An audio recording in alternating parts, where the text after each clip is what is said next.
Let's do another video here, but this video is gonna be what if Deku was a villain.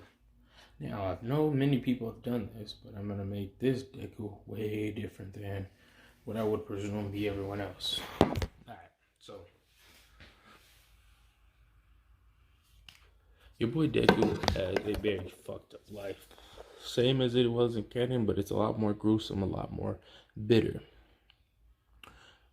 Eventually, he gets to the point where he's like, I'm gonna say he's about 11. He's like, you know what? Fuck you. Fuck you. Fuck this society. Hell, fuck my own mom. And then he proceeds to leave. Just walks and keeps walking. Keeps walking. And eventually, he's just in the middle of nowhere. A dark alley. And he says, this. Yes. Yes, yes, yes. This will be my base of operation. And he proceeds to start making an evil lair. And I'm not joking, dead ass, this is what happens. And so he starts, evilly making his plans and starting to go off the deep end, which he's already off the deep end, but eventually he had basically a boiling point a lot sooner and a lot earlier. And he's like, you know what, I'm just gonna fuck with everyone. And we can say he met All Might sooner, and almost literally every interaction he had in canon around the 14 mark happened a little bit sooner. So just keep that in mind. Now Deku's grabbing, basically he's like grabbing all these like computers, he's grabbing like all these different stashes of food, he's stealing. Now he has rules, of course. He wants to fuck up society, but he only hates them. He only hates them and no one else. And anyone that agrees with them or stands with them will die too. That's it. It's simple.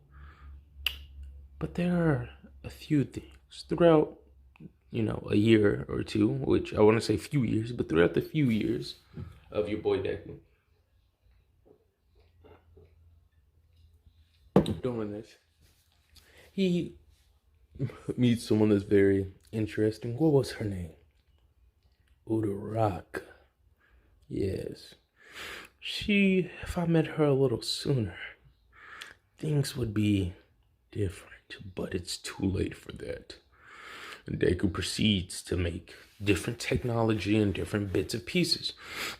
Now, with all this extreme amount of free time he has, and a lot of free time, and being very intelligent, and also having a determination and a goal in mind, I would say his level of ingenuity would surpass like the likes of Boma and Dr. Gero.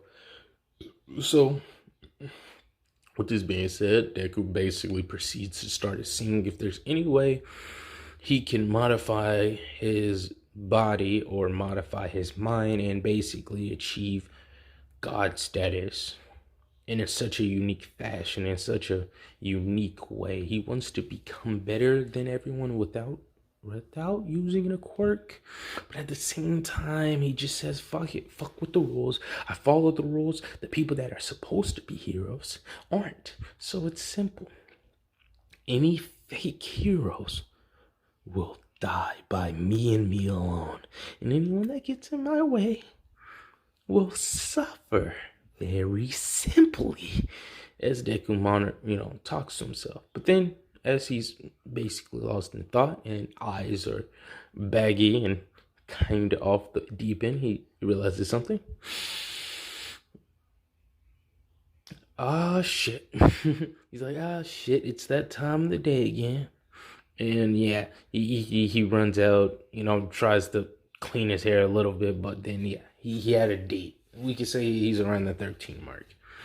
And he had a little date with Uraraka. And him and Uraraka are talking. And she's talking about how she wants to be a hero to support her family. And Deku does make these passive marks that Uraraka doesn't fully catch on to. But she just, lets it go. And she's talking about how, like, her parents somehow just got extra money in their bank account, and they were on the phone talking about, no, this isn't ours. And it's like, no, it's been wired to you. But like, can you figure out who wired us? It must be a mistake. And this and that. And Deku's acting very surprised and like, oh, wow, I can't believe that happened. It must be like someone's watching over you, Uraraka. And then Deku says certain things that are just off-putting.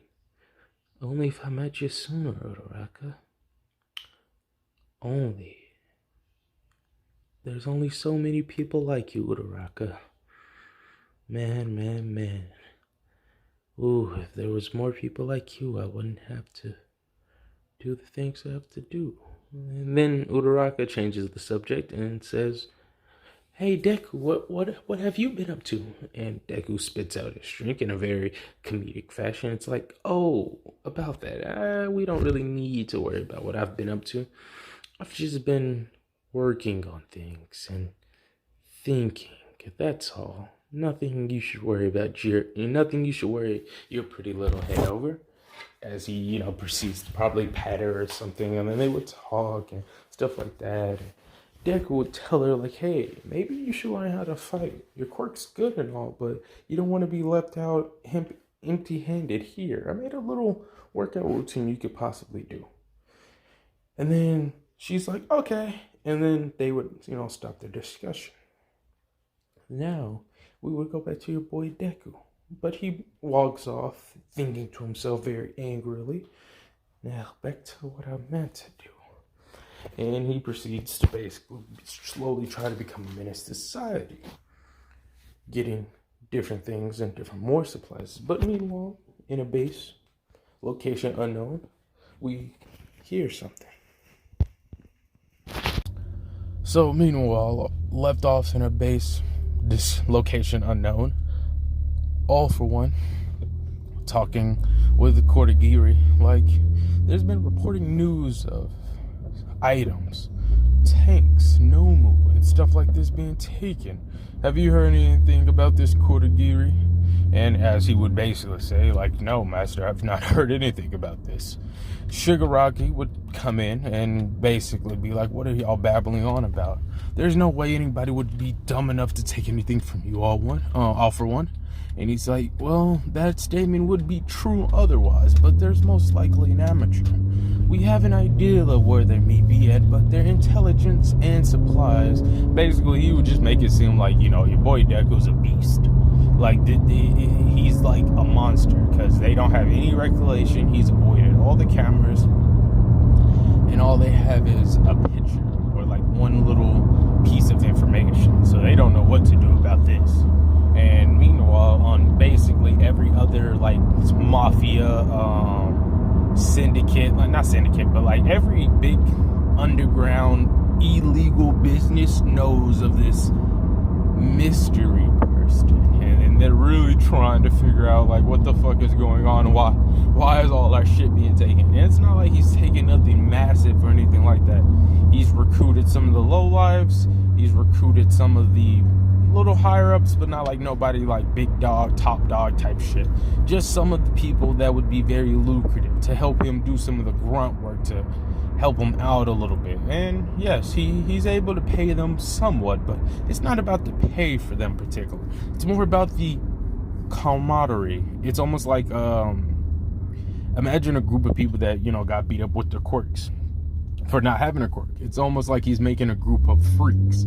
So if any of y'all have ever seen any type of fan-made or what if like this, it pretty much is that same type of energy. He basically provides a home for the homeless, a place for the villains to be themselves. And then he even tells them, if you join me, there will be no killing of blood unless I permit it.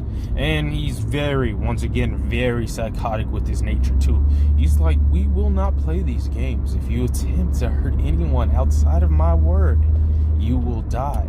And then someone tested that nigga on that shit, obviously. Man, who the fuck gives you the right to tell us what else to do? You don't got no quirk. Hell, you're only like 13 or 14. What makes you give... And then it's just like this, like almost like Joker like impression. He just starts laughing and the dude that spoke up stopped and kind of like got a little unsettled, but he held his ground. He's like, what? What's so funny? And then Deku, with like sheer laughter and sadisticness in his voice, you imbecile, do you really think I would come unprepared? But it's simple. How about this? If you can land one hit, I'll let you take over everything I've owned, and I'll be your personal servant. The dude with an enhancement quirk, laughing. Shit, that's all we gotta do, say less. As he swings, he is blown into millions of pieces. And Deku proceeds to turn around to the crowd and looks at everyone. And now, with that slight inconvenience and slight entertainment out of the way, do we have any more questions? And no, I didn't use a quirk to kill him neither. It's something that all of you may or may not have inside of you right in this very moment. But we won't worry about that. And then it would pan over back to Uraraka, just proceeding to do the training resume that Deku recommended. Also, we will talk very briefly about how Deku say, you know what, I got a good idea. Let me start looking up some people. And he starts recruiting people that he think would like to help him out a little bit. And one of the people he finds is a boy, Shoto Todoroki. And that's where we would leave this part off. Catch y'all niggas later.